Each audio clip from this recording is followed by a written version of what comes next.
මොකක් හරි පොඩි දෙයක් හින්දා මිනිස්සුන්ට අතපසු වීම වෙන්න පුළුවන්. කෝප ගන්න එපා. මිනිස්සුන්ට වරදින්න පුළුවන්. අපිට වරදින්න නැද්ද? දැම්මට කියන්න අපිට කේන්ති යන්නේ අපිට වැරදුනහමද අනුන්ට වැරදුනහමද? දැන් මං අර කීවේ කාගේ හරි කියනකොටම කෝල්ලේ බලාගෙන ෆෝන් වලට බිල්ලච්චයි.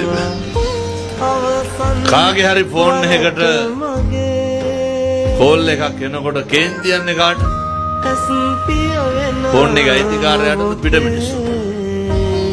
පිට මිනිස්සු අයිතිකාරයාට විත්‍යක් රද්ද නැතුව කට් කරනවා. අපි හැම වෙලේම කේන්ති ගන්න. අන්න එකක් කරන වැරද්දට. ද වාහනේ යනකොට කවුරු හරි වම් පැත්තෙන් ඉස්සර කරලා ගියොත් එහෙම කියන්නේ දැන් අර කමරෙන් යනවා කියලා. අපි යනකොට කවදාවත් අපි ඔක ඉදනවා. අපි කරන හැම එකක්ම අපි මොකද කරන්නේ? ඒව අපිට වැරදි විදියට තේරෙන්නේ නැහැ.